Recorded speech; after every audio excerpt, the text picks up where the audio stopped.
Nós estamos iniciando hoje nosso primeiro webinar do Instituto Liberdade. Para isso, nós temos o nosso presidente mediando um debate e participando dele.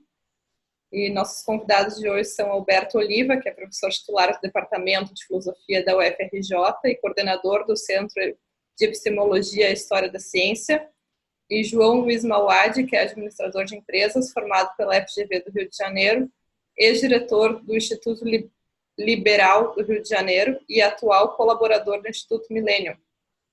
Então, para dar início aos trabalhos, eu convido o Roberto para uma introdução sobre o nosso instituto e sobre o debate que será feito hoje, que é Ciência em Tempos de Cólera. Boa noite, é um prazer estar aqui com vocês. É uma satisfação rever o Alberto Oliva, colaborador do Instituto Liberal do Rio Grande do Sul e hoje Instituto Liberdade de muito tempo, e também ao companheiro de Facebook, o João Luiz Mauad, que tem sido um guerreiro na defesa da liberdade pelas redes sociais. É um prazer enorme estar aqui conversando com vocês. E é um prazer maior ainda poder levar o pensamento liberal para aqueles que nos assistem, através deste primeiro webinar promovido pelo Instituto Liberdade, cujo tema, no dia de hoje, é Ciência em Tempos de Cólera.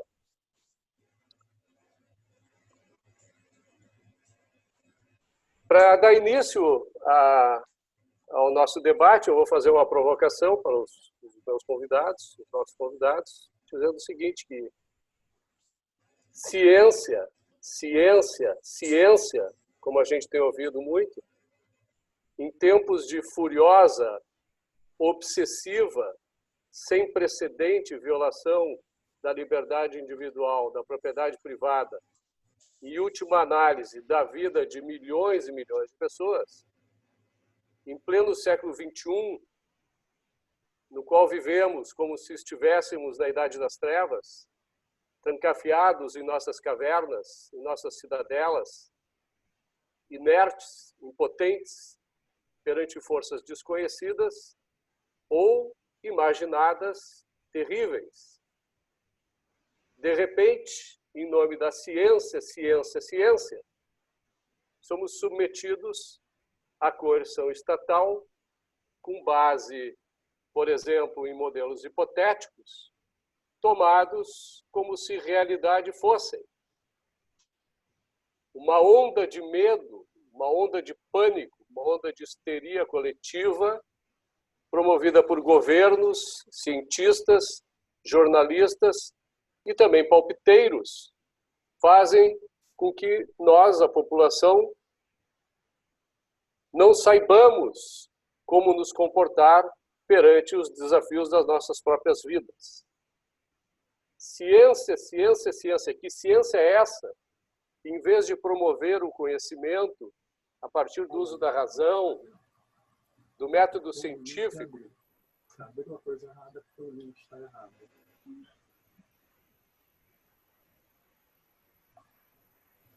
Da lógica, produz a inanição e a morte? Será que esqueceram do mote para comandar a natureza?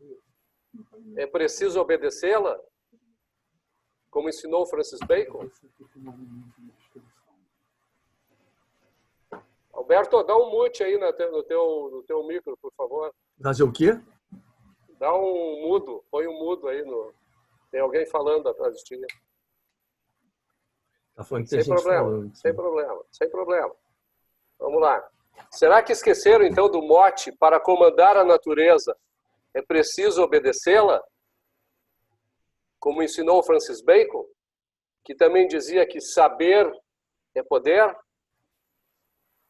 Como podemos adquirir conhecimento se os governos suprimiram a liberdade das sociedades para reagirem livremente à pandemia por muito tempo? Este é o objetivo, é a base que eu trago aqui para o debate, para a discussão, e gostaria de passar a palavra para o professor Alberto Oliva, e para que discorresse a respeito dessas questões que o nosso contexto atual nos traz. Por favor, Alberto. Boa noite, um prazer estar nessa interação com vocês. Eu acho que o momento é muito propício à abordagem dessas questões. Eu quero, de início, dizer o seguinte, que eu presto reverência à ciência, sou um admirador da sua história e acho que muitas das grandes conquistas da humanidade se devem a essa grande aventura de busca do conhecimento. Uma diferença que precisa ser estabelecida é a de que há autoridade da ciência e há autoritarismo daqueles que falam em nome da ciência. São coisas diferentes. A autoridade da ciência, por exemplo, não repousa na conquista de verdades e certezas, como normalmente se propala. Se a gente olhar a história da ciência, a gente vai ver que há poucas teorias sobreviventes, que a maioria ficou pelo caminho. Isso nos obriga a ter uma visão em que a humildade na busca do conhecimento se impõe. Eu não conheço nenhum grande cientista que tenha se mostrado arrogante, pretensioso, dono de verdades. Ao contrário, vejo o Newton dizendo que pôde ver tão longe porque se apoiou nos ombros de gigantes. Vejo o Newton dizendo que se sente como uma criança à beira-mar, enquanto que o mar ignoto da realidade permanece longe, distante e desconhecido. Eu vejo essas declarações na boca dos grandes cientistas. Então, se há um autoritarismo daqueles que invocam a ciência, é o desconhecimento da sua história, porque não há respaldo para nenhum tipo de arrogância epistêmica, como a gente fala.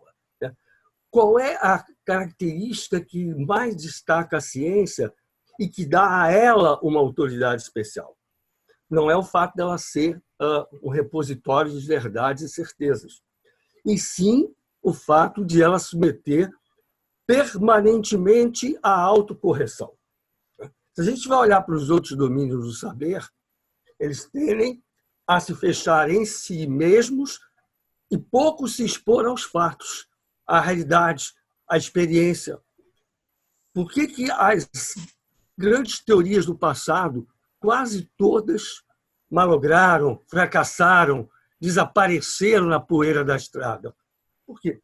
Porque elas foram submetidas a tentativas de refutá-las. O confronto com a experiência, muitas das vezes, leva à derrocada da teoria. Porque o que acontece? Toda teoria, para ser científica, ela precisa ter um conflito potencial com a experiência. Se ela tem um conflito potencial com a experiência, em algum momento esse conflito pode se tornar real, efetivo.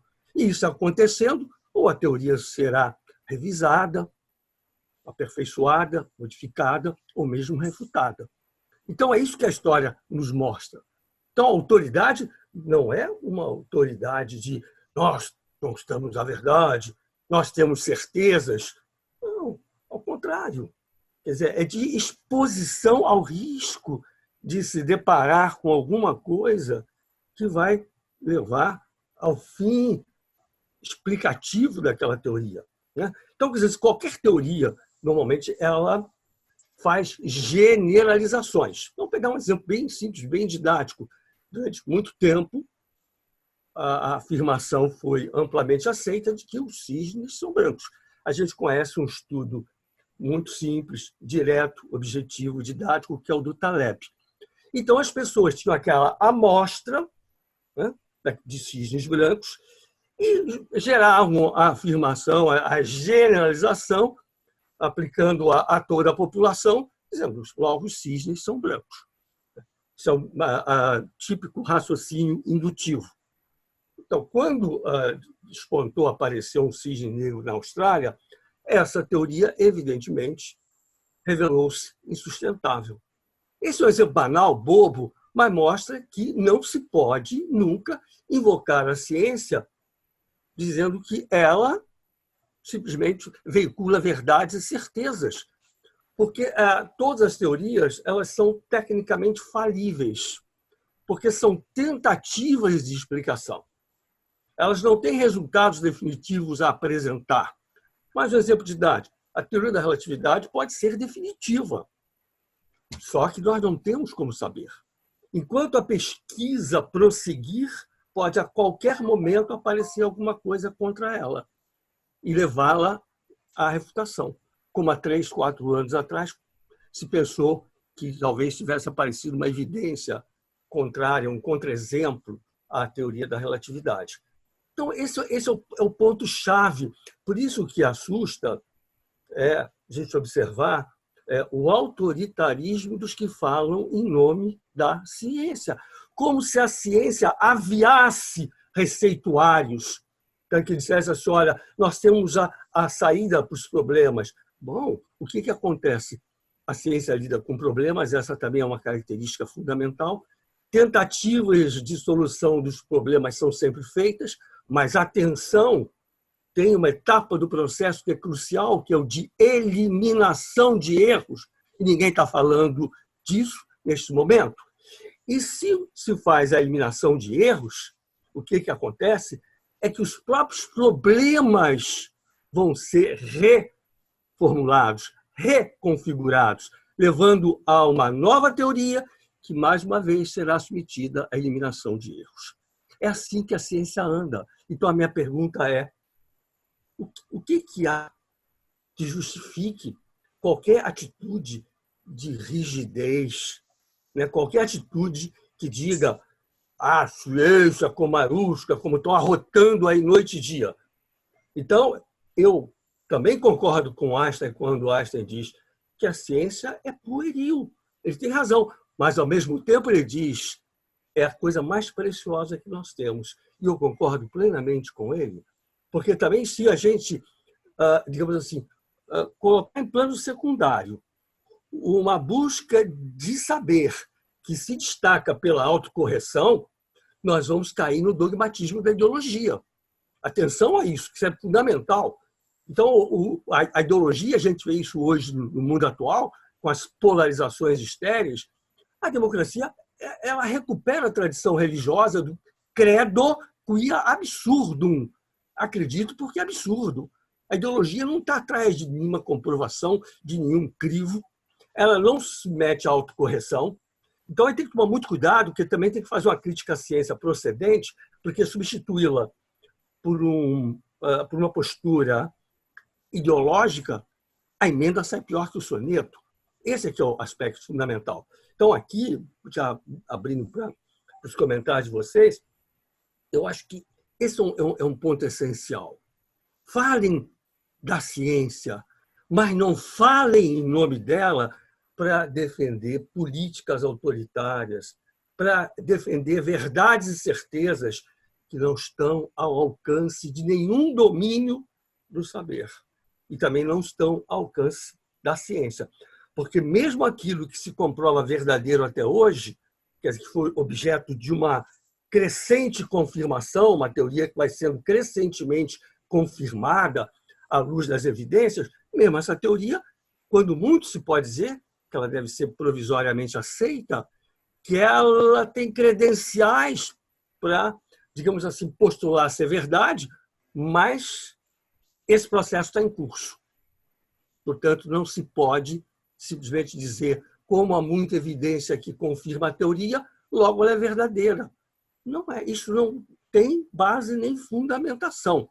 Agora, a gente também não vai cair no outro extremo, que é uma coisa típica da cultura brasileira, nós não somos vinculados a uma cultura cientificista. Atenção, por mais que o positivismo tenha tido influência no Brasil, como teve, a nossa carga intelectual, o núcleo duro da nossa mentalidade é do do bacharelismo, do parnasianismo, sabe? Das interpretações retoricamente estruturadas que não estão nem aí para os fatos, que não estão nem aí para as evidências. Isso nos caracteriza até hoje. Quando você tem esses pseudo-embates intelectuais da atualidade, todos eles gravitando em torno da ideologia, o que você tem é isso, é uma cultura bachareresca. Cada um fala o que quer e ninguém se submete às evidências empíricas. Não tem crivo de evidência empírica. Então, só para fechar, ciência, prestemos homenagem a ela, bato palmas, porque ela se caracteriza pela constante autocorreção. Quem não trabalha com a ciência dessa maneira é porque é burocrata da ciência, é simplesmente um publicitário dos pretensos resultados da ciência, mas não é cientista. Não conheço nenhum cientista, grande cientista, que historicamente tenha se apresentado como o dono da verdade, o senhor da certeza, porque todo grande cientista, para concluir, segue aquilo que o Robert Merton, grande sociólogo norte-americano, chamou de ceticismo organizado. É colocar tudo o tempo todo em questão. É duvidar sempre, porque o pior erro que tem é aquele de achar que a realidade não tem mais nada a nos ensinar. Esse é o pior erro que existe. Obrigado por ter me dado a oportunidade de fazer essa introdução. Ótimo, Alberto. Mauad, o que você tem a dizer aí com relação a isso? O Alberto, ele toca fundo aqui naquilo que eu e tu costumamos discutir bastante, que é um assunto das ideologias, né? E a gente vê que nós estamos sofrendo exatamente um crescimento enorme da intervenção estatal nas nossas vidas, baseado numa ideologia coletivista e estatista que usa a ciência como justificativa para essa intervenção. O que te parece isso? Se tu quiseres comentar outra coisa, claro, fica à vontade, é um bate-papo. Eu queria entrar só... Primeiro, boa noite, aí, obrigado aí pelo convite de vocês. Acho que depois dessa explanação do Oliva, fica muito pouca coisa para a gente dizer sobre a ciência em si, mas tem duas coisas que me preocupam muito, além do desconhecimento do método científico, da provisoriedade das teorias científicas. As pessoas simplesmente não se dão conta de que negar as teorias é tão antigo quanto a própria ciência, né, Oliva?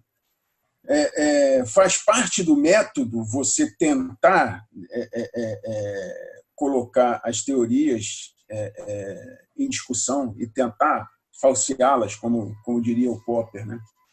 Mas tem um aspecto que eu acho que hoje em dia é muito importante e que as pessoas às vezes não se dão conta, que é a transformação de consensos em verdade. Quem conhece um pouco de ciência sabe que basta uma voz com a razão científica entre 99 e aquela razão vai prevalecer porque ela está com a verdade científica. Foi assim com Galileu, foi assim com Newton, quando também derrubou as teorias até Galileu, e depois com Einstein, que, não satisfeito com a grande teoria que era do Newton, que foi uma teoria extraordinária, o Einstein foi lá e disse que, olha, não é bem assim o negócio. Então, nas ciências físicas, trabalham dessa forma. Se a gente fosse trabalhar em termos de consenso, como essa gente gosta, a ciência simplesmente não ia andar para frente. Que sempre vai existir uma teoria que é amplamente aceita, mas que existe a possibilidade dela ser derrubada.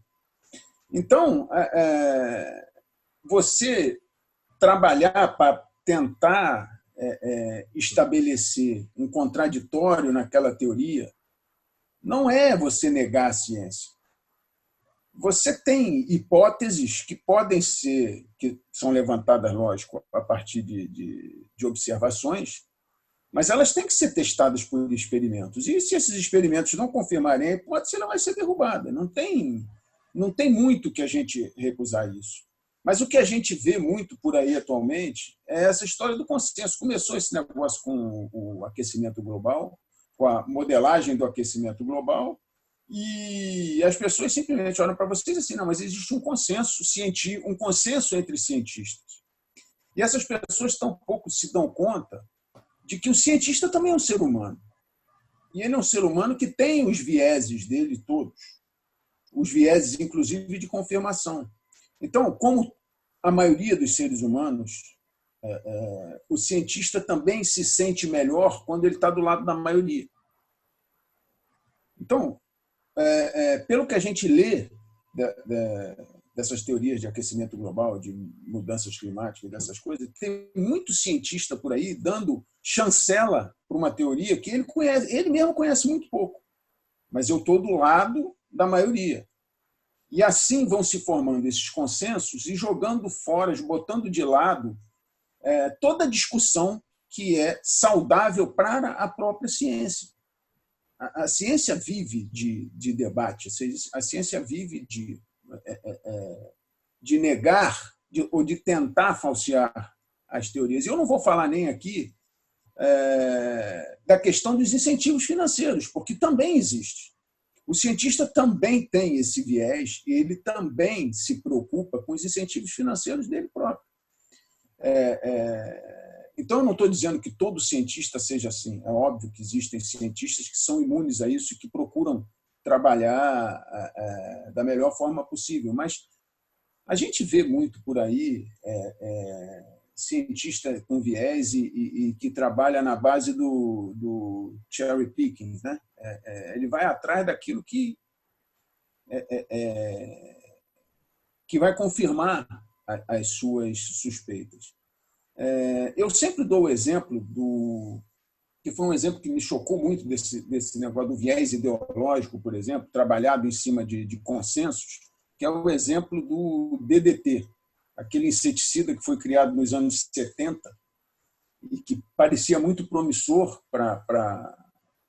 contra o mosquito da malária, principalmente, para ser usado aqui na América do Sul e na África, e que, por problemas ideológicos, foi simplesmente tirado do mercado, impedido de ser fabricado. Até que, em 2006, depois de muita batalha, a gente está falando aí de 35 anos, a própria OMS liberou o uso do DDT, inclusive dentro das residências. Eles não deixavam nem fora. Quanto tempo aí a gente perdeu? Isso era um inseticida eficiente e barato. Outro exemplo, a questão dos alimentos geneticamente modificados. Quanto tempo a gente vem aí alguns países sendo proibidos de usar os alimentos geneticamente modificados, que são muito melhores para combater praga, são muito mais baratos, a fertilidade é maior, a produtividade é maior, principalmente para os países pobres, isso faz uma diferença tremenda. Mas não, os europeus e o seu viés ideológico, obviamente, brecam essa história toda. Então, eu acho que a gente precisa também ter em mente essas duas questões, que são as questões do viés ideológico e dessa formação de consensos que a gente nem sempre sabe como se formam. E tentar mostrar que consenso não é chancela de nenhuma teoria. Em outras palavras, Moad, reforçando o que foi dito até agora, há coisas que não se pode submeter à vontade democrática, né? Ciência e democracia não tem nada a ver. Seja na ciência, propriamente, ou seja na busca da verdade. A verdade ela não pode ser identificada através de um processo democrático, assim como os nossos direitos individuais também não podem estar sujeitos a vontade democrática, né? E o que nós vemos hoje é exatamente isso. Os consensos ou a vontade da maioria decidindo o que é verdadeiro e decidindo como nós devemos viver as nossas vidas. Isso é exatamente ultrapassar aquele limite que nós mencionamos no título do tema hoje discutido, até onde vai a autoridade e até onde começa o autoritarismo. E o autoritarismo ele não se cinge apenas à questão política partidária, mas ele também invade todos os campos do conhecimento humano, né? das relações humanas. E tem mais. Quer dizer, quando a gente discute problemas sociais, problemas que afligem o ser humano, nós não podemos estabelecer um peso desproporcional, desequilibrado, para apenas um lado, um aspecto da nossa vida, né? Quando nós damos ênfase, por exemplo, agora, à ciência infectológica, ou médica, ou estatística, no caso até mais estatística do que médica, nós deixamos de lado outros campos da ciência, como a ciência social, a ciência econômica, e isso, obviamente, perturba, dificulta, nubla a busca do conhecimento tão necessário para que a gente possa enfrentar os nossos problemas. Concorda com isso, Alberto? Principalmente em decisões coletivas. Não. O problema a gente está falando de decisão coletiva. Você sair do multidisciplinar para ouvir uma área apenas não faz sentido. Não faz sentido. E tem mais, né? Porque, assim como tu disseste que há o interesse pessoal entre os cientistas, também há o interesse pessoal mesquinho, digamos assim, entre os políticos, né? Entre grupos de interesse na população. Quer dizer que, muitas vezes, apesar de se arvorarem, serem os defensores do bem comum, do interesse de todos, estão, na realidade, agindo com agendas próprias, que vão exatamente no sentido oposto. Isso, no contexto atual, seja no Brasil ou no resto do mundo, é uma evidência clara que deve servir para que nós aprendamos com o custo de milhões, de milhares e milhares, talvez milhões de mortos, porque as mortes não se restringirão apenas à Covid-19.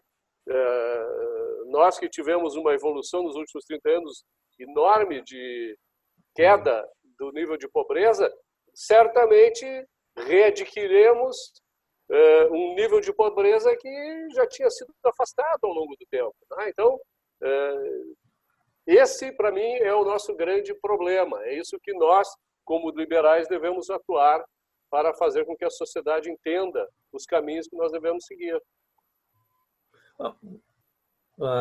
A fala do Fawad me faz reiterar a distinção que eu fiz, né? Quer dizer, é preciso diferenciar a autoridade da ciência, em que ela se funda, em que ela se baseia, do autoritarismo daqueles que falam em nome da ciência. Com relação, por exemplo, a temas como clima e outros mais, eles estão cercados de nebulosidade. Há muita controvérsia. Isso é que propicia a apropriação ideológica, como os temas mais momentosos das ciências humanas e sociais. Nós não temos nenhuma teoria que possa também aí reivindicar o estatuto de verdade e de certeza.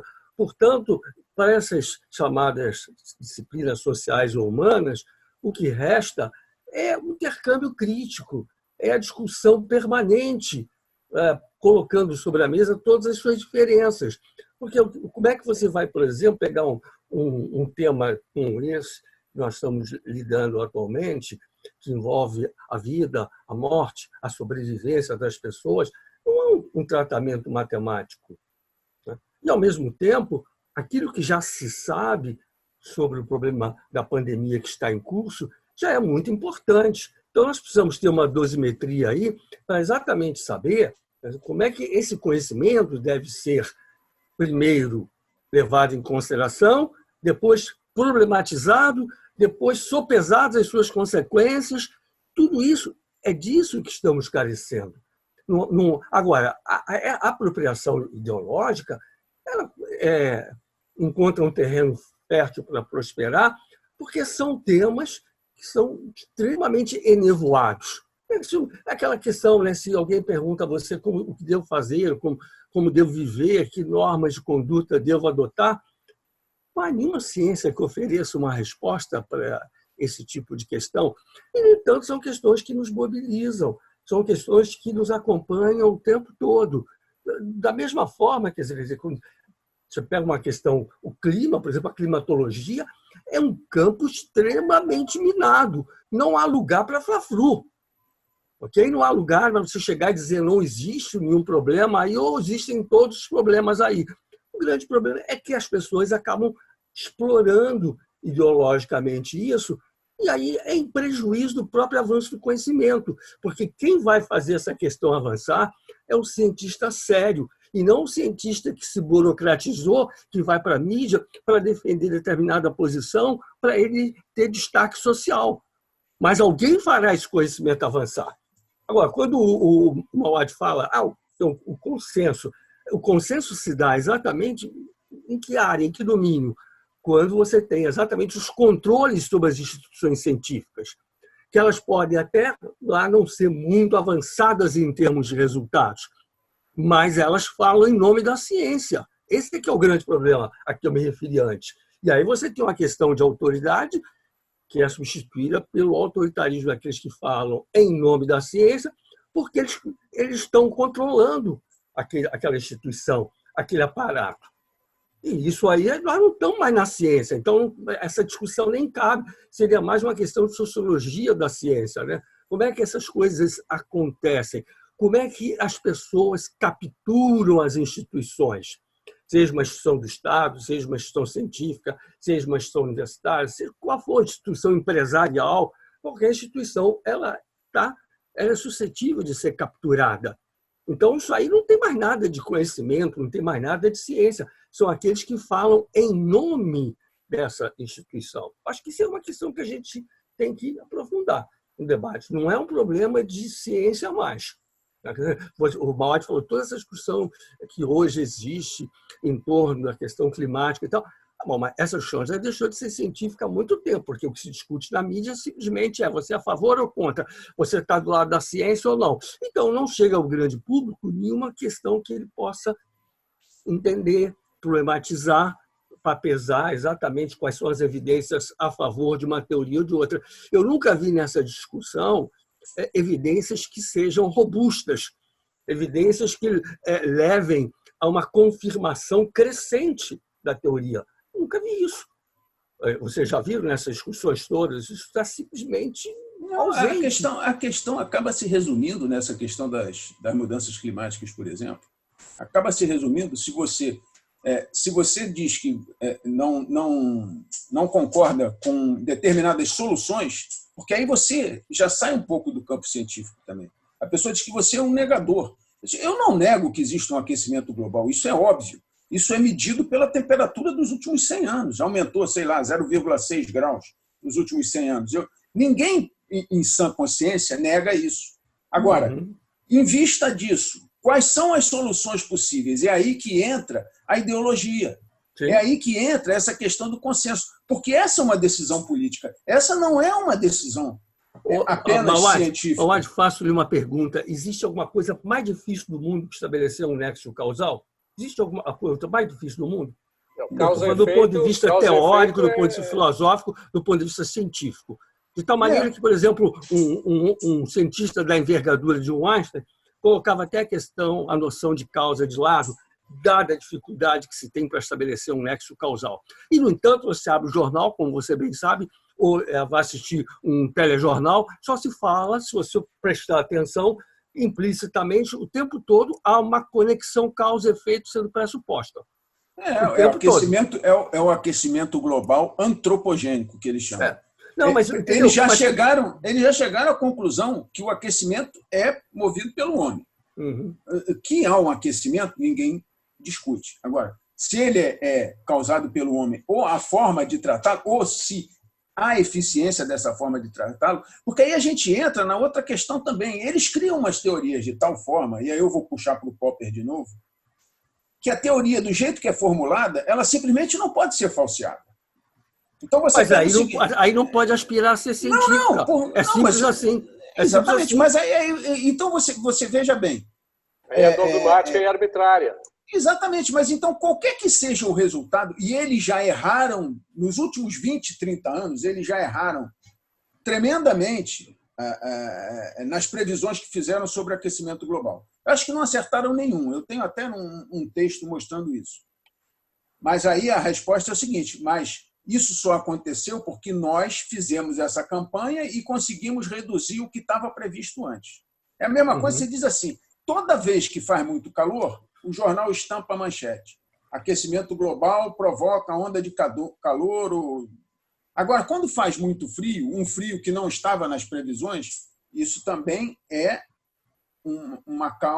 movido pelas mudanças climáticas. Então, se chove, se faz sol, se tem seca, se tem muita chuva, é tudo causado pelas mudanças climáticas. Você simplesmente não tem como falsear essa teoria. Tudo corrobora para que a teoria seja... Mas qual é a questão aí, Mauad? Quer dizer, você coleta evidência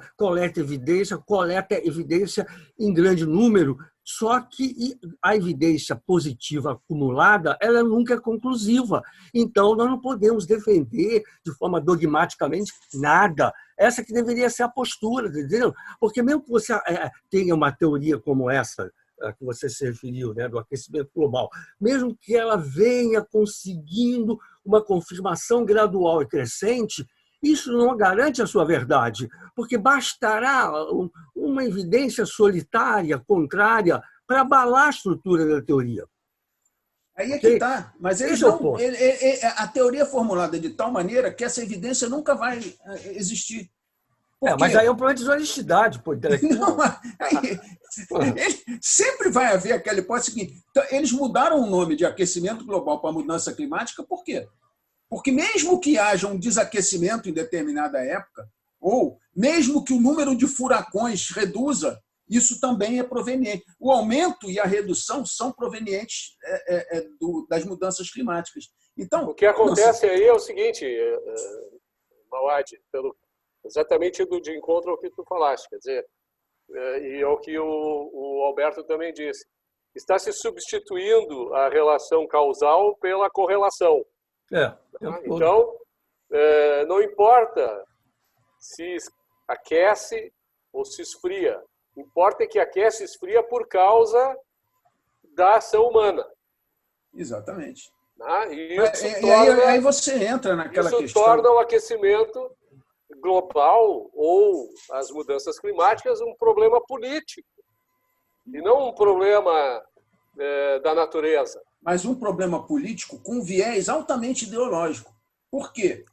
Porque a única solução que a gente vê proposta nesses painéis internacionais é a redução maciça das emissões de carbono pelos seres humanos. Isso quer dizer o quê? Quer dizer menos riqueza, menos progresso. É fazer a roda do progresso parar. Sendo que ninguém fala, por exemplo, que o ser humano já sobreviveu a outras fases da vida na Terra em que houve maiores aquecimentos ou menores aquecimentos, e a gente acabou se adaptando. Pois mas essa adaptação é que ninguém fala. Eles querem porque querem reduzir meio grau daqui a 100 anos através de simplesmente reduzir o progresso humano estupidamente. Quer dizer, que essa questão que você está comentando, que se dá ao longo de um espaço de tempo muito grande, né, intergeracional, são décadas ou séculos, talvez, ela pode ser comprimida e identificada também exatamente agora, com a questão da pandemia. Quer dizer, tudo aquilo que se discute em termos de aquecimento global ou mudança climática se aplica ao que nós estamos vivendo hoje. uma urgência muito maior, o que é Sim, pior. mas né? olha só, eu acho que tem que tomar um certo cuidado para a gente, digamos assim, não identificar más intenções também daqueles que, de alguma maneira, estão no front de batalha da ciência, né? Porque o que acontece? Nós não podemos nunca esquecer que nós estamos sempre submetidos ao véu da ignorância. Tá? Então, qualquer busca de conhecimento é tateante. Entendeu? O problema é que, quando você resvala para a ideologização, para a politização do problema, você exatamente deixa de lado aquela que seria a humildade epistêmica que caracteriza a ciência para já chegar a grandes verdades, certezas últimas, coisa do gênero. Acho que esse é que é o grande problema. Não precisa haver má intenção por parte daqueles que falam em nome da ciência, porque você pega uma situação como a atual, o mundo todo está realmente andando numa noite escura, com uma ou outra lamparina acesa. Então, se a gente não tiver um pouco consciência disso, a gente vai achar que tudo também se resume aos exageros da ciência. Não são exageros da ciência, são, às vezes, formas inadequadas de achar que a ciência pode ser empregada desta ou daquela maneira na solução dos problemas. Mas o véu da ignorância está aí, encobrindo todos os semblantes de todos os pesquisadores do mundo. Se alguém tiver alguma certeza neste momento sobre alguma coisa, não é cientista, não é pesquisador. Ou seja, o conhecimento tem uma relação direta com a liberdade e vice-versa. É isso, exatamente. Porque o que acontece? Quando alguém sabe o que é a verdade, é dono é senhor da verdade, da certeza, ele vai também ter a tentação de dizer o que os outros devem fazer. Porque ele vai dizer, o caminho da salvação para vocês é este. Porque se a verdade já foi encontrada e se ela pode salvar, né, se ela pode indicar que via seguir, então muitos chegaram ao poder exatamente com esse tipo de ideal na cabeça e achavam que por isso tinham o direito de impor essa via de salvação aos cidadãos, até mesmo aqueles que resistiam a esse tipo de visão de mundo. Esse é o problema. Então, o véu da ignorância ele é inseparável. A liberdade, nós precisamos do mundo da liberdade porque nós estamos tateando uma noite escura, buscando entender o que se passa. Se todos nós tivéssemos pleno conhecimento das coisas, a liberdade seria de secundária importância, porque eu já sei o que é melhor para mim, eu vou direto em busca desse objetivo, eu não preciso olhar para alternativas, não preciso pensar em diferentes caminhos, em modos diversos de tentar alcançar os meus objetivos. Então, por que uma tradição como a Lockeana e dos outros grandes pensadores britânicos sempre se ressaltou isso? Quer dizer, que a liberdade e o conhecimento, entendido de forma falibilista, liberdade e conhecimento, andam juntos, são inseparáveis. E o grande Locke, também meu mestre, junto com Hume, dizia muito bem, Deus só nos legou o crepúsculo da probabilidade. Isso é perfeito, além de ser muito bonito. Deus só nos legou o crepúsculo da probabilidade. Então, se as pessoas assumirem esse tipo de postura, de atitude, para um conhecimento avançar com mais celeridade, evitarão os efeitos políticos colaterais indesejáveis a que vocês se referiram e outras coisas mais. Agora, quando começam a dizer tem que ser assim, tem que ser assado, que o caminho a ser prescrito não pode conhecer alternativa.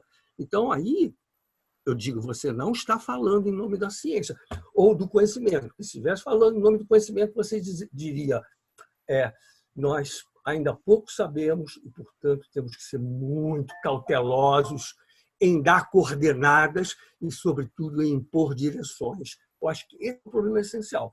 Que quando impõe direções, Mauá, aí é isso, quer dizer, você pode se perguntar tranquilamente.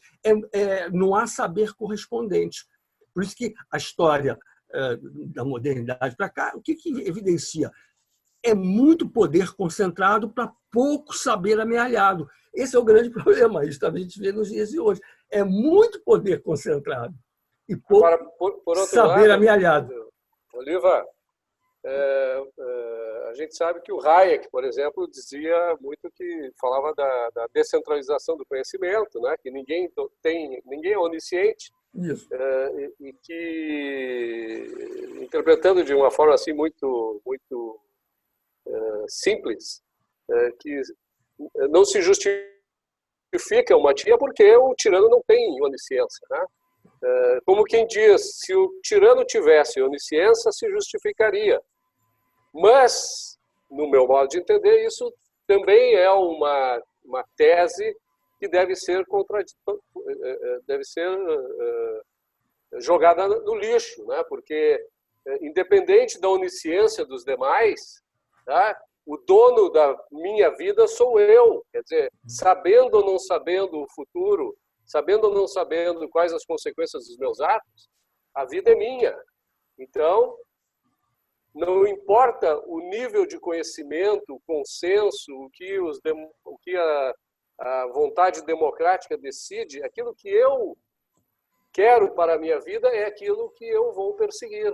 Uhum. E isso parece que no campo político, principalmente nas sociedades efetivamente democráticas no sentido de que a maioria decide e a minoria obedece, é um problema muito sério. Não concorda comigo? Uhum. Por sorte, até hoje não se tem um conhecimento embasado dos fatores psicológicos, sociais, que determinam os nossos mais diferentes e típicos comportamentos. Porque se existisse esse conhecimento, né, e tivesse um mapeamento de como as mentes reagem a determinadas situações e circunstâncias, a tirania estaria mais ao alcance da mão, porque os governantes saberiam o que fazer para, de alguma maneira, atingir seus objetivos de forma mais fácil. Porque, se a gente olhar bem, o que eles têm feito ultimamente é tatear, por meio de mecanismos populistas, né, aquilo que seria, digamos assim, a propensão de um grupo significativo da sociedade. Porque, como você disse, o saber é nenhum para o tanto de poder que é concentrado. Não há um saber que acompanhe esse poder todo. E isso acaba criando distorções tremendas, como a gente viu no totalitarismo do século XX. Porque no século XX todos os regimes totalitários estavam certos de que eles sabiam que era bom para a humanidade e, por extensão, para todos os indivíduos. E que, portanto, nada poderia ou deveria detê-los. Não é? Quer dizer, o nazismo tinha plena certeza do que era bom. O Stalin tinha plena certeza. E esse início de século, agora, em tempos de cólera, tempos de pandemia, de que maneira nós podemos imaginar que há uma ameaça de retorno a esse tipo de pensamento? Eu não vejo com esse pessimismo, não. Eu acho que o conhecimento que se tem é tão pouco nessa área que ele não vai conseguir, digamos assim, se traduzir em formas invasivas de poder. Não enxergo. Eu acho que, transitoriamente, a gente vai ter esse problema sério, que vai tentar fazer passar por ciência o que ainda deveria estar no purgatório da dúvida. Entendeu? Isso aqui é a minha ideia, da minha visão dessas coisas. Eu acho que o Roberto está querendo... o ponto dele é um pouquinho diferente. O que a gente tem visto por aí é o poder se apoiar muito no dogma científico. Isso é verdade. Hoje o ministro Mandetta, por exemplo, deu uma entrevista hoje ou ontem, dizendo que quando o presidente o demitiu, ele demitiu a ciência. É assim que nós estamos. Ele incorporou para si a ciência. Então, esse é o discurso. Não a ciência. Não a ciência. A ciência, ciência, ciência. É isso. A ciência, ciência, ciência. Não, mas espera aí. Se alguém fala que a Constituição sou eu, vai o outro e fala que a ciência sou eu. E assim caminha o Brasil. Não, mas não é, aí não é a ciência sou eu. O problema dele ter se colocado no lugar da ciência é que ele diz o seguinte: a minha solução é a solução da ciência. Mas ele não tem como Entendeu? falar em nome da ciência. Ele Mas ele é um mero aplicador. Ele é um mero aplicador. E as credenciais do novo ministro são muito melhores do que as dele, diga-se de passagem. Mas você justificar as suas ações dizendo que você está do lado da ciência cria um certo dogmatismo em volta da ciência e tira das outras matérias todas qualquer possibilidade de você construir uma solução que não seja aquela que os experts, vamos dizer assim, porque agora a gente está na seara dos especialistas, né? Tudo tem um especialista. Então, o que o especialista falou vira lei. E como é que eu vejo da gente... qual é o antídoto para isso? É a gente nunca deixar de reafirmar a falibilidade da ciência, o ceticismo que a gente tem que ter em relação a isso tudo, tirar esse dogmatismo de lado, entendeu? O dogmatismo, a ciência não é questão de fé, não é aquele negócio de assim, a ciência disso está falando, não é assim. Não é como na Bíblia, eu tenho fé e acabou. Não é assim que a banda toca, entendeu? Muito então, antes, pelo contrário. Me preocupa muito a forma como o poder está usando a ciência para justificar qualquer coisa. E não está usando a boa ciência, ele está usando a ciência como um dogma. Mas olha aqui, Mauad, eu até fiz uma postagem muito sucinta há alguns dias. É o seguinte, quer dizer, o que acontece? No Brasil, nas últimas décadas, tem avançado muito a tese de que o conteúdo das teorias científicas, o conteúdo nada mais é que construção social. E essas mesmas pessoas que estavam propagando esse tipo de tese aos quatro ventos começaram a exatamente apresentar a ciência como o conhecimento certo, verdadeiro e definitivo. Essas mesmas pessoas. Então, as mesmas pessoas. O que você tem que identificar aí? Quer dizer, uma postura que quer simplesmente tirar a casquinha na ciência com algum tipo de objetivo político, ideológico, só pode ser, porque as pessoas não podem ter se convertido tão rapidamente. A não ser que a ameaça à vida tenha sido tão grande que despertaram para isso, para esse aspecto tão importante da ciência, que é exatamente essa ferramenta, não só de adaptação à realidade, como também de equacionamento de problemas. Como eu não acredito na segunda, eu fico com a primeira.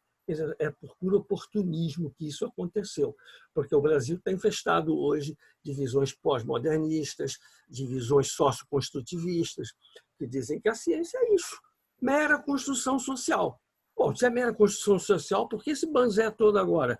Aí vocês terão mais razão nos argumentos que vocês estão defendendo, que são um pouco diferentes dos meus, mas vocês têm toda a razão. Se a ciência é só construção social, então, espera aí. Vamos todos colocar as cartas sobre a mesa. Vamos todos colocar as cartas sobre a mesa. Eles deram um cavalo de pau, simplesmente, um cavalo de pau. Sim, mas aí qual seria a discussão? Vamos colocar todas as cartas sobre a mesa e vamos discutir tudo isso em termos utilitaristas, consequencialistas. O que é pior? Morrer disso ou morrer daquilo? O que é pior? Ter uma devastação de tal tipo ou do outro? Mas não, se você hoje fala em utilitarismo, decisão política utilitária, os caras vão te morder, eles te chamam de genocida. Mas isso que eu estou dizendo a você. Mas se você defendeu essa tese de que tudo é construção social, então você tem que ir para o utilitarismo. Então, botar hoje todas as teses sobre a mesa, sociológicas, econômicas, fundadas, disparatadas, todas as teorias, todas as teses sobre a mesa. E vamos fazer uma grande discussão. Não, fazer uma grande discussão a respeito das consequências, dos efeitos gerados. Aí você vai dizer, mas eu não vou aceitar isso. Mas eu não estou dizendo que tem que ser feito isso. Mas para quem defende que a ciência não passa de mera construção social, a consequência última é essa. Vamos, então, questionar tudo, porque ninguém aqui tem direito especial de invocar o que quer que seja a verdade, a certeza ou outra coisa qualquer. É um discurso. Não sei se você concorda comigo, mas... Claro que concordo. Porque aí isso é isso. Não pode, uma hora, dizer que é mera construção social, e aí, de repente, ciência, ciência, ciência na veia. Pô, aí isso aí Ciência é ciência quando me serve. Quando não me serve, é construção social. Exatamente. Certamente. Aí, agora, é a muleta que o autoritarismo está usando, é essa. Não, você tem razão. Por isso que eu falei desde o início, até tinha proposto a distinção ao Roberto. Coisa é a autoridade da ciência, que é uma autoridade que a gente ressaltou aqui várias vezes. É a autoridade que repousa na autocorreção.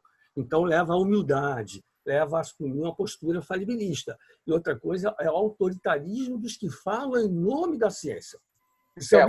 Um provém da realidade, o outro provém das mentes. Exato. Então, aí fica ciência, ciência, ciência. Isso não é passivo de boa defesa, né? Ciência, ciência, ciência. E agora me diga uma coisa, a gente está avançando aqui no tempo, né? Nós já estamos com quase 1 hora de conversa e nós estamos vivendo, então, em tempos de cólera. Isso ninguém discute, não apenas com a doença que aí está, né? que é o Covid-19, mas também com esse redemoinho político, esse autoritarismo, não só da ciência, ou em nome da ciência, como também o autoritarismo político, propriamente, e nós vamos precisar sair disso, né? E se a gente voltar no tempo, o Alberto citou aqui os regimes totalitários do século XX. Se nós formos para o final da Primeira Guerra Mundial, nós tivemos a pandemia da gripe espanhola, chamada gripe espanhola, né? Que durou quase 3 anos e devastou boa parte da humanidade, né? E a gente muitas vezes imagina, olha para o futuro e acha que o futuro vai ser terrível, né? Que nós não vamos conseguir sair dessa, né?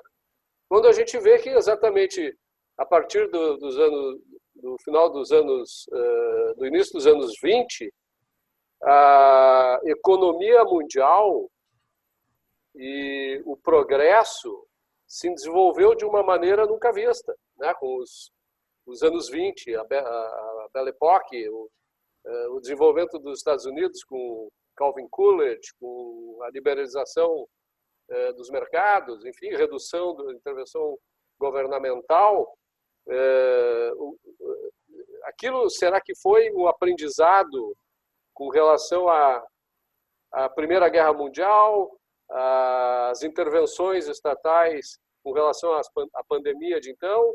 Será que isso vai servir para nós como lição também, o que nós estamos vivendo hoje em dia, para que talvez nos nossos anos 20, anos 30, a gente consiga superar rapidamente esse tema que nós estamos vivendo? Como o conhecimento vai nos trazer, vai nos abrir as portas para a liberdade e para o desenvolvimento econômico e social mais uma vez.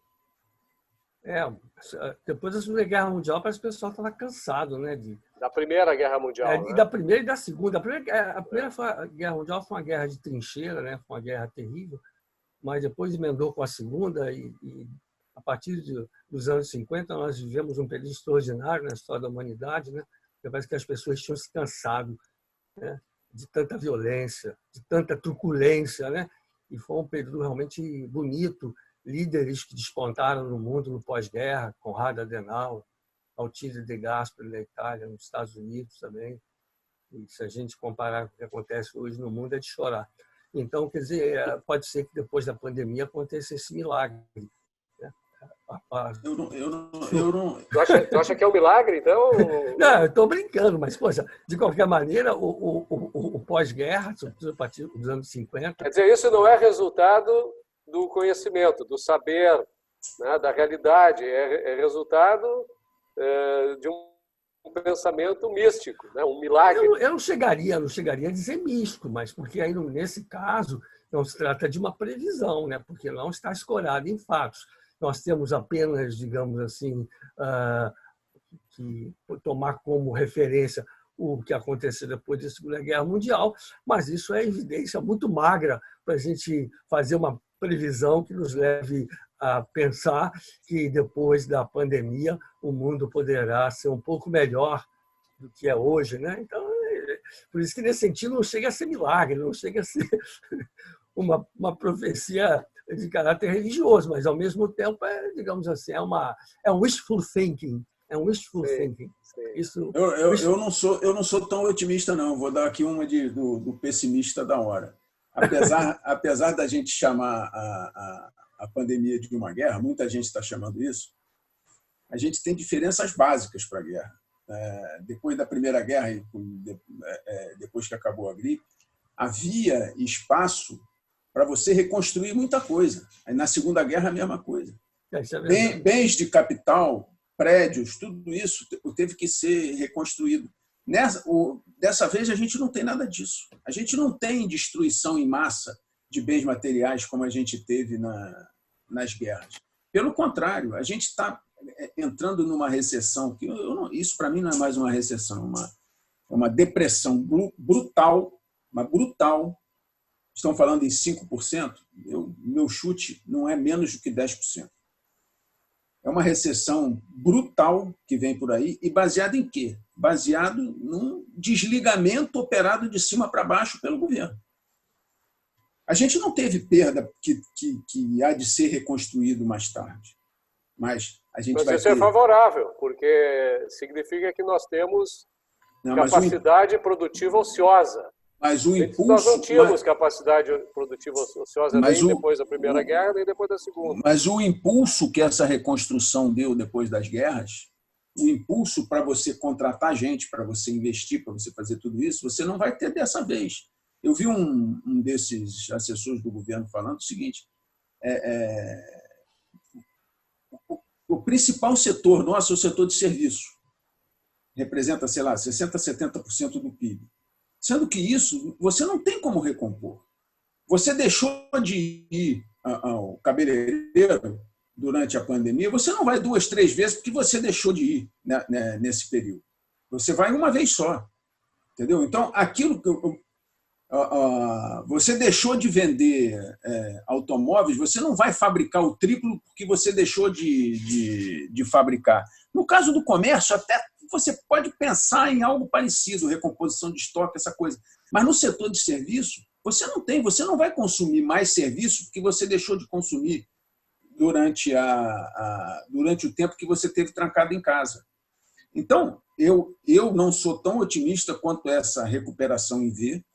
Eu acho que, sei lá, se for em U, está muito bom depois. Mas esse ano Mas, Mauad, se a gente voltar lá para a década de 20, século passado, e para a década de 50, o final da Segunda Guerra Mundial, o que realmente demonstra que houve um desenvolvimento sustentável, vamos dizer assim, foram as instituições implementadas, né? Principalmente quando os Estados Unidos estabeleceu uma política determinada para o Japão, uma política determinada para a Alemanha, né? Que se tornaram as duas nações mais ricas do pós-guerra, né? Por causa das instituições e porque houve também algum investimento em infraestrutura e o desenvolvimento dos mercados, tá? Isso sim, no meu modo de entender, é fundamental e não se está discutindo. Eu acho que houve um retrocesso significativo, né, com esse sapatear sobre constituições, sobre direitos individuais, sobre instituições que nos protegem desses que usam do autoritarismo em nome da ciência. Sobre o orçamento público. Enfim, em todos os aspectos, né? Quer dizer, eu acho que a pandemia ela se centra, obviamente, na ciência médica, matemática, estatística e tal, mas ela tem repercussões enormes nos outros campos, né? E hoje a gente vê que a primeira vítima da pandemia foi o republicanismo constitucional, né? Foram as liberdades dos indivíduos, né? Essas, sem dúvida alguma, para mim, foram as primeiras vítimas. E isso nós vamos precisar restabelecer como uma forma de sair do impasse que vai se criar a partir dessa desestruturação das cadeias produtivas, como a gente vê. Então, como é que vocês veem essa questão para a gente encaminhar o final do nosso programa aqui de debate? Eu vou ser, Olivo. Pode ir, Maurício. Eu vejo com muita preocupação. Eu fiz um artigo outro dia dizendo que o ideal realmente, quando a gente fosse autorizado a voltar a trabalhar, seria o governo abrir o máximo possível, liberar o máximo possível, autorizar que as empresas contratem os funcionários sem os encargos que hoje elas têm nas costas, zerássemos as tarifas de importação para que as empresas pudessem importar insumos, máquinas, equipamentos, enfim, uma proposição bem liberal, bem de liberdade mesmo. Mas o que a gente está vendo é que, ao invés disso, o governo está se intrometendo cada vez mais e gastando cada vez mais e se endividando cada vez mais. E uma dívida que vai ficar aí para os meus netos pagarem, para os seus netos pagarem, porque não somos mais nós que vamos pagar. Entendeu? Estamos vendo oportunismo de estados falidos querendo resolver seus problemas com base até em emissão de moeda. Quer dizer, por isso o meu prognóstico não é tão otimista assim, porque o que eu estou vendo é que, pelo menos o que eu acho que deveria ser feito, está sendo feito tudo ao contrário. Entendeu? Então, por isso é que eu sou pessimista nesse aspecto. Tem uma informação dizendo que fechou, né? Apareceu uma informação dando conta de que caiu o Instagram, né? Não vi. O Instagram ele permite apenas 1 hora de transmissão, mas o Facebook continua. Ah, tá. Então, porque eu vi essa informação ali veiculada. Não, eu não sei. Eu entendo que essas ponderações são muito importantes, mas o mundo está colocado diante de uma sinuca de bico, né? E está longe de ser fácil tomar uma decisão que não tenha sensibilidade para pesar os prós e contras. E é isso que não se faz. Porque a coisa que eu vejo como mais complicada resulta disso.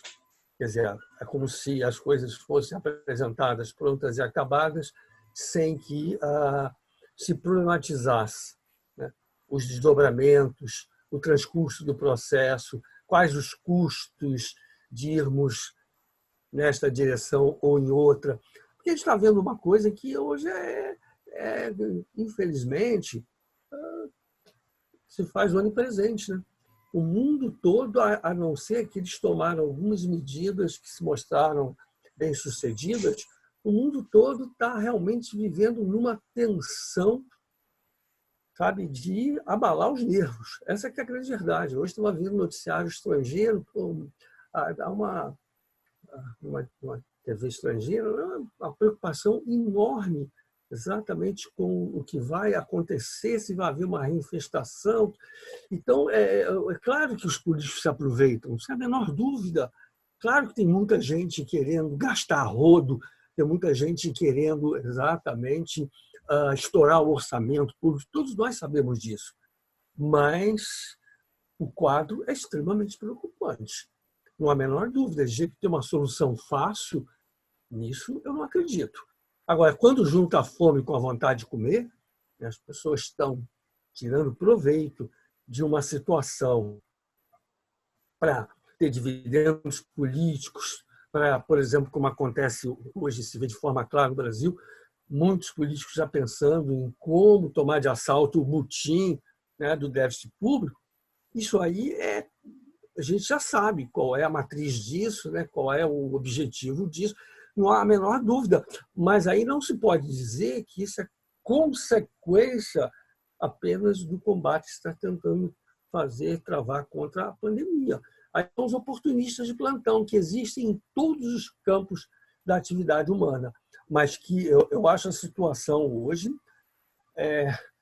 capaz de desestabilizar nervos. Está muito difícil o negócio, porque sabe, há uma saturação de todos os sistemas de saúde, na Itália, na Espanha. Você vê a Rússia, o Putin, por exemplo, ele é senhor absoluto.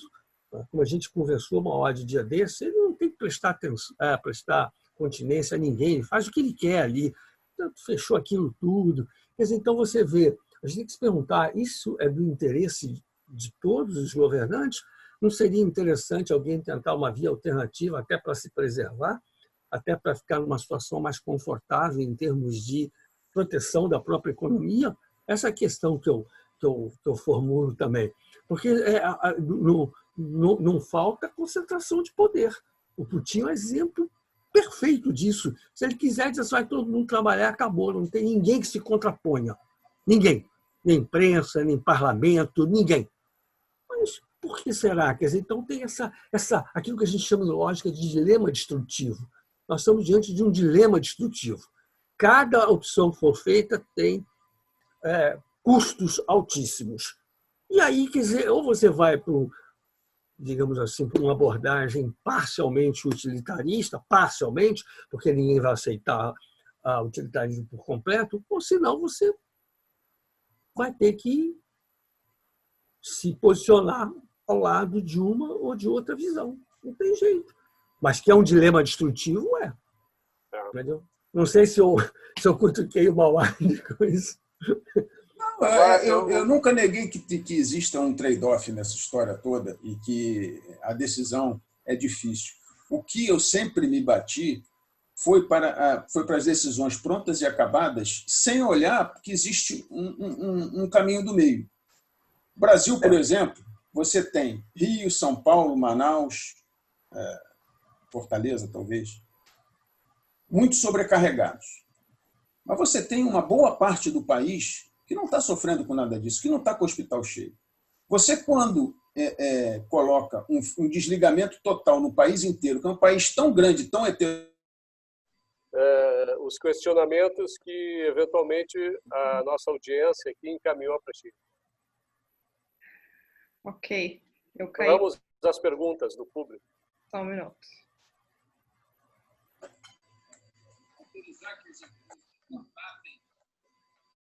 Vamos lá.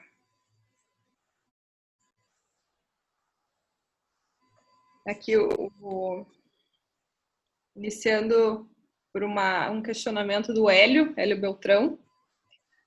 Se for causado pelo homem, os prejudicados deveriam demonstrar, acima de dúvida razoável, que o eventual dano foi causado por X, Y e Z e pedir reparação. Por que não o fazem? Acredito que isso foi em eventual situação de conversa de mudança climática.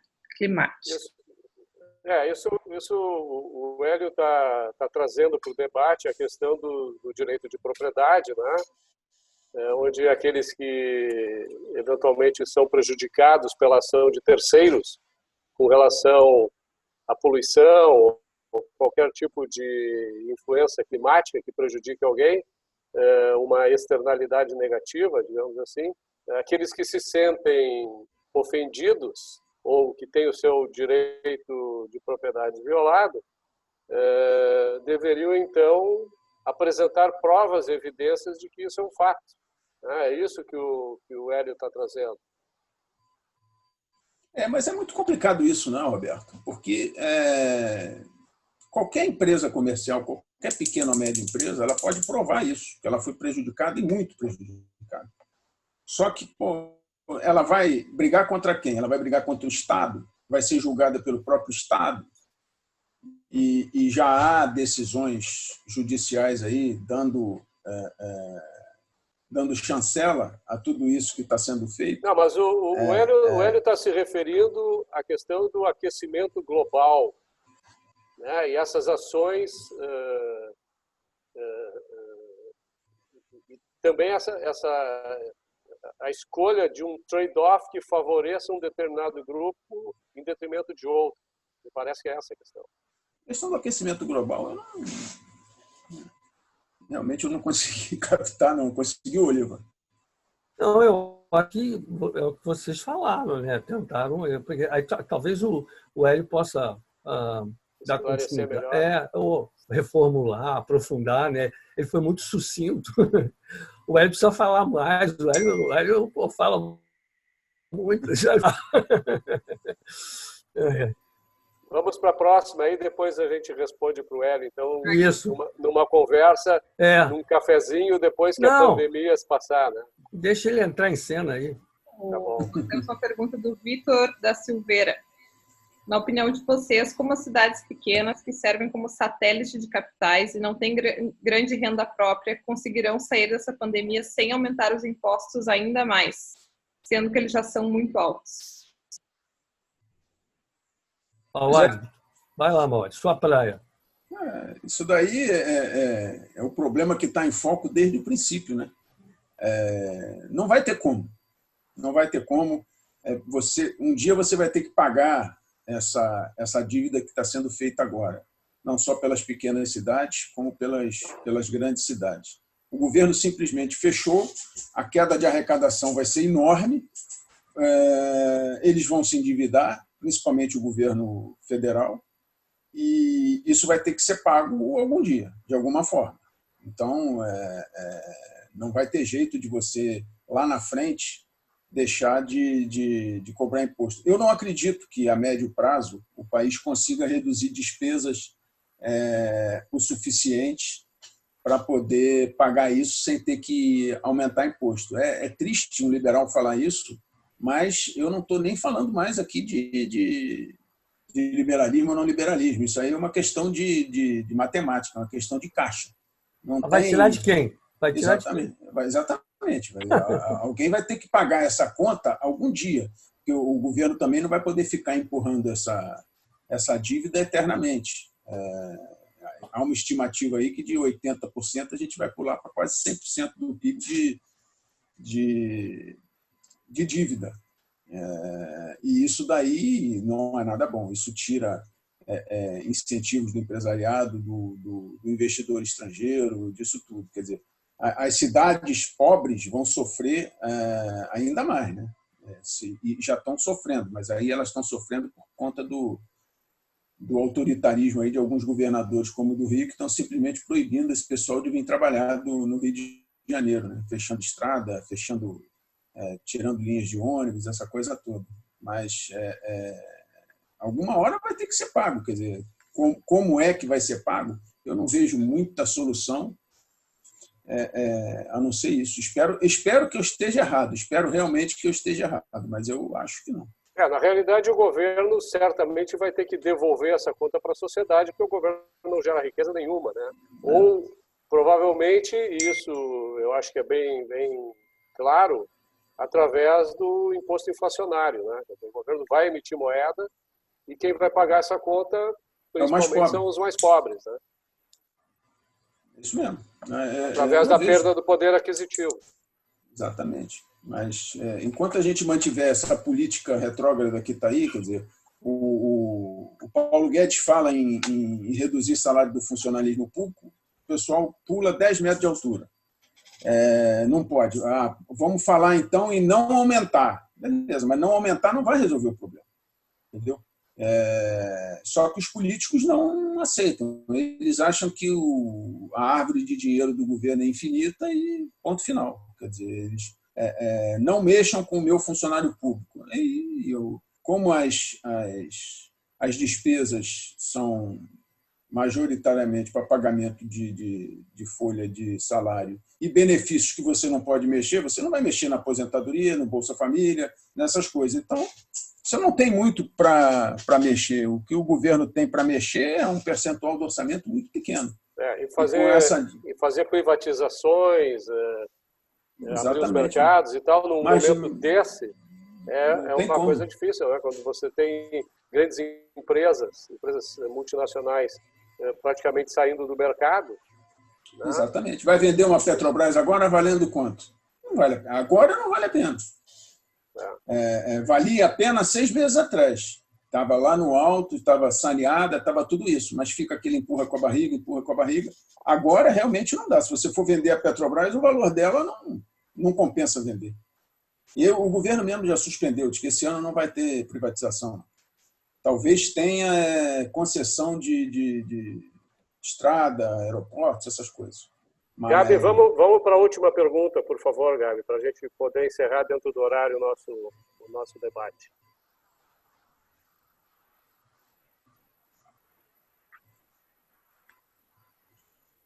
Gabriela? Caiu de novo? Caiu de novo.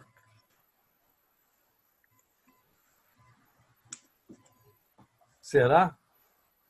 Vamos ver aqui. Passou rápido o tempo, né? Nem sentimos. Passou rápido. Voamos. O pensamento avoa. Pensamento avoa. Ainda mais escutando você falar. Pô. Que é isso. Todos nós fomos assim, bastante didáticos, né? Nas colocações. Eu nunca canso de aprender com você, Alberto. Poxa, fico feliz em saber, porque vindo de você não é só um elogio. Vindo de você é um estímulo.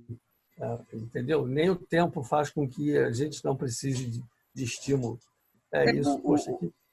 Temos uma pergunta final, então. E eu acho que ela dava uma outra discussão inteira. Mas vamos tentar ser objetivos. Qual o papel da filosofia no embate atual entre democracia, autoritarismo e ciência? Olívia, isso aí é contigo. Não, peraí, repete aqui que a máquina está querendo boicotar essa discussão. Agora ela voltou. Por favor, dá para repetir? Claro. Qual o papel da filosofia no embate atual entre democracia, autoritarismo e ciência? É uma pergunta da Marina Reis, do Facebook. Então, eu acho que a Gabriela tem toda a razão. Isso aí merece um encontro, né? Assim, com pelo menos 1 hora de duração para que a gente possa discutir isso. Eu diria o seguinte, primeiramente, eu não acho que se possa falar de filosofia. A meu juízo, há filosofias e filosofias. Não só porque propõem visões muito diferentes da realidade, posturas e formas de abordar os problemas da vida. Não só por isso, mas é porque elas, de alguma maneira, têm uma enorme dificuldade de dialogar entre si. Então, a filosofia também tem dado uma contribuição muito grande no fechamento para a oclusão, na medida em que as pessoas se apegam a determinadas correntes de pensamento e não se abrem às alternativas, às alteridades. Eu acho que se a gente entender, por exemplo, que há uma filosofia que, sobretudo a partir de Locke, que depois nos leva até os pensadores contemporâneos, como, por exemplo, o Hayek, que essa filosofia chama atenção para o fato de que toda e qualquer postulação de conhecimento ela é sempre precária e que, além do mais, todo conhecimento está disperso, quer dizer, que ninguém concentra o saber em uma quantidade tal que possa servir de orientação para a ação e a conduta dos outros. Essas duas ideias associadas, quer dizer, da falibilidade e da dispersão do conhecimento, essas duas ideias mostram que a filosofia, por exemplo, ela não pode se constituir em um sistema fechado, impermeável a críticas, que apresente determinadas ideias como se elas não tivessem condição de ser avaliadas, discutidas, repensadas e mesmo transformadas. Então, hoje, se a gente olhar, por exemplo, e por isso que eu acho que merece um debate, a pergunta é de muita complexidade, se a gente olhar, por exemplo, o panorama filosófico da atualidade, a gente vê um certo esgotamento, porque os principais problemas abordados pela filosofia já receberam todo tipo de tratamento.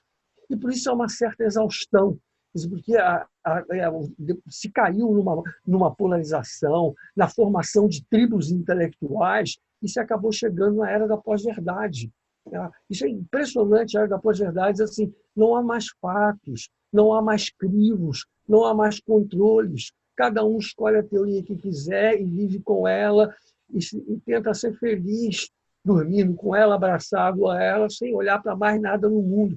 Quer dizer, isso hoje é terrível, porque nós temos todas as condições de discutir padrões de racionalidade, de comparar as teorias, de confrontar as visões de mundo. Mais do que nunca nós temos essa condição. Mas acontece que hoje isso não é um fenômeno mundial, não é só brasileiro, quer dizer, se vive a era da pós-verdade. Isso é uma coisa impressionante. Quer dizer, e aí se formam as tribos. Você vê que a política é o lugar dessa sintomatologia. Você tem as tribos hoje que elas acreditam em determinadas coisas e essas crenças não são abaladas por nada nesse mundo. Porque o que acontece é que elas estão fechadas naquele universo teórico e a verdade é o que aquele universo teórico estabelece. Não há nenhum fato, não há nenhuma evidência que possa, de fora, balançar os alicerces desse tipo de visão de mundo. Então, nessa área da pós-verdade, ficou muito difícil o debate. Você falou, Mauá, de consenso. Esses consensos eles se formam de forma oportunística, de forma conjuntural, porque praticamente não há consenso em relação a mais nada. Só há consenso intratribal.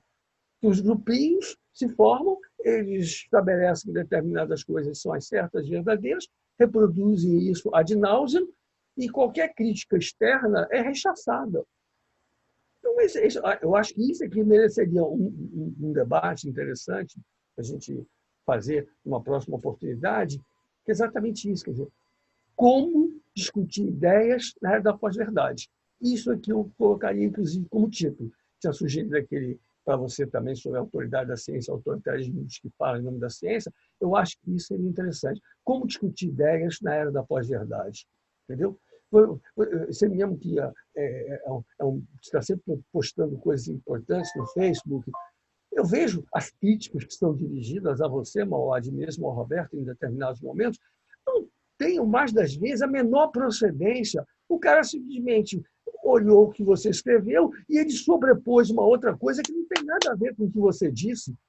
Quer dizer, então, ele não participa, efetivamente, em um debate com você. Ele simplesmente copiou e colou outra coisa em cima. É o tal do espantalho, né? Isso aí significa renúncia ao pensamento. Porque se cada um pode dizer o que quiser, se não há nenhum controle sobre o pensamento, sobre a sua fundamentação, sobre o seu embasamento, se assim não devemos mais perder tempo discutindo ideias. Não, mas por quê? Escolhamos a nossa tribo. Essa seria a única discussão cabível. Escolhamos a nossa tribo. Qual é a sua tribo, Rajado? Qual é a sua tribo, Mauá? A Mauá seria o problema. Então, acho que essa sugestão que nos foi dada é muito boa. Nós podíamos fazer isso. Fica o registro.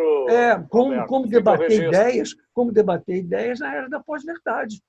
Entendeu? Em que simplesmente qualquer coisa pode ser aceita, porque nós não precisamos mais confrontar nossas teorias com a realidade, com os fatos, com as evidências, entendeu? É um anything goes, é o vale tudo, é um anything goes, é o vale tudo, entendeu? E aí, quer dizer, isso é que leva a essa mediocridade, essa pobreza intelectual, que, sobretudo no Brasil, é assustadora. Porque você imagina, você pega um país que tem uma longa tradição filosófica, cultural, Estados Unidos, essas coisas chegam lá, mas não tem um efeito avassalador. Ao menos quando chega na nossa cultura aqui, né, que historicamente sempre sofreu de muitas fragilidades, aí isso aqui vira um problema sério, porque aí cada um acha que não tem que prestar mais contas à realidade, pode dizer o que quiser e acabou, pronto. Aí a própria função de pensar, Rachel, que vocês tanto destacam, perde o sentido. A função de pensar perde o sentido. Por isso que vale a pena fazer esse debate. Mas não perde o sentido para nós. É por isso que nós reunimos vocês dois aqui conosco, para que a gente possa realmente discutir, debater e trazer essas ideias para o nosso público. Foi um prazer e agradecemos. Espero que isso se repita várias vezes, né, Mauad? O que tu acha? Claro. Obrigado aí pelo convite. Foi um prazer estar aqui aprendendo com vocês. É sempre bom a gente conversar com gente inteligente e diferente.